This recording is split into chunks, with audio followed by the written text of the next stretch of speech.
Welcome everyone, in front of me I have two iPod Touch 6th generations. The one on the left is running the very first firmware the iPod Touch 6 shipped with, which is iOS 8, more specifically iOS 8.4, and on the right we have the latest version of iOS which the iPod Touch 6th generation can support, which is iOS 12.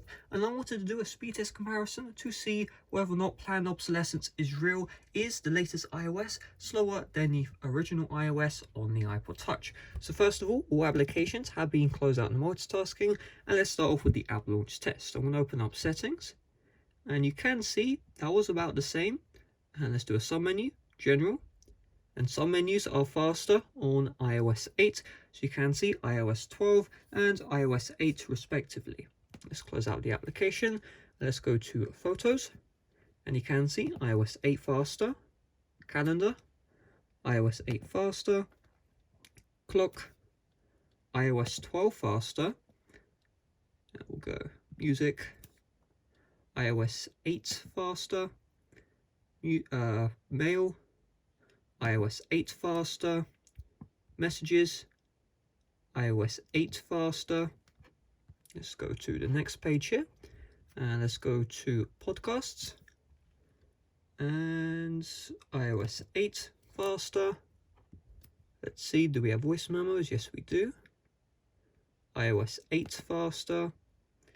Let's find contacts. iOS 8 faster. I think you get the point. iOS 8 is faster than iOS 12.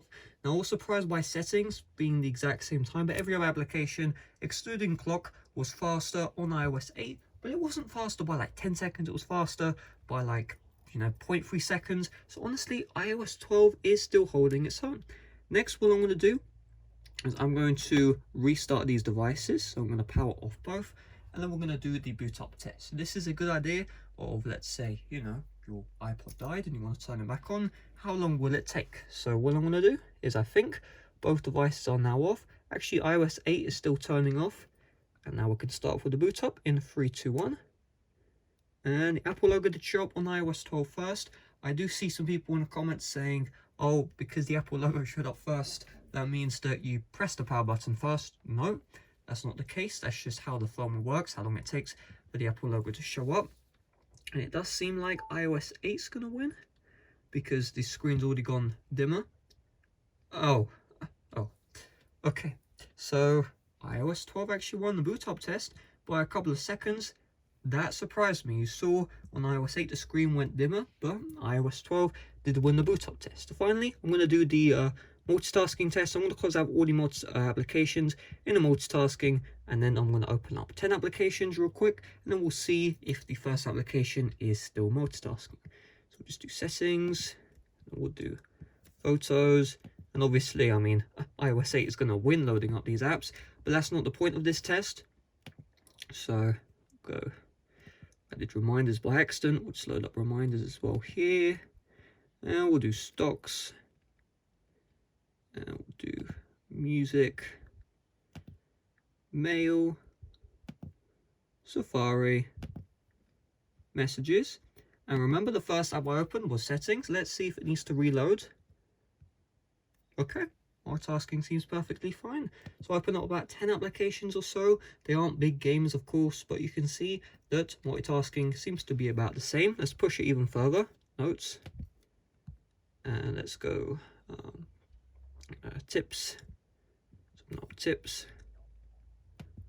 And we will do voice memos. And we will do contacts. And what else? I think I've opened up most of the apps, to be honest with you. Do calculator. One thing iOS 12 excels in. Anyway, let's have a look at settings again. Still in the multitasking. Photos. Still in the multitasking. I've opened literally every app I can. Let's open up the App Store. Let's push it even further. And you can see iOS 8 actually did win by quite a bit loading up the App Store. Probably because this is more intensive. We'll open up iTunes as well. And come on. I'm curious which one will win this. It's taking a while on both. I think this is my internet, to be honest. Let's just close out this. Let's have a look at photos. Still in the multitasking. Settings. Still in the multitasking. Calendar. Still in the multitasking. I mean, I'm kind of shocked. Let's go to the very first app. Clock. Still in the multitasking. Let's have a look at this. Still in the multitasking. So overall, iOS 8 is faster than iOS 12 when it comes to loading up apps. There are two exceptions, which is the clock app and the calculator. It is consistently faster on iOS 12, but otherwise all the other apps are consistently faster on iOS 8. Now iOS 12 does have faster app closing animations, so you can see it does seem like it's around the same, but let's say I'm mid-opening up an app, it will always close up faster on iOS 12. I can't show it because I'm like quite slow, but ever since iOS 10, they gave you the option to close apps while they were opening, so that's just one thing to keep in mind.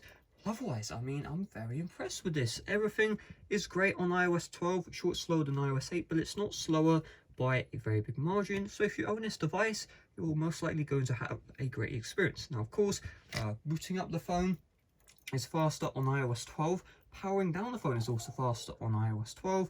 Multitasking, you know, is the exact same. So overall, Apple has done a very good job with iOS 12 on the iPod Touch 6th generation. I do have an iPhone 4S running iOS 5.0. If anyone wants to see me compare that to iOS 9.3.6, do let me know in the comments. Maybe I'll make a playlist with all the speed tests I've done. In fact, I have made a playlist. It's on the end screens right now. If you want to check it out on the end screens right now. So hopefully you enjoyed this speed test. If you did, make sure to leave a like, subscribe for brand new. See you guys later. Bye bye.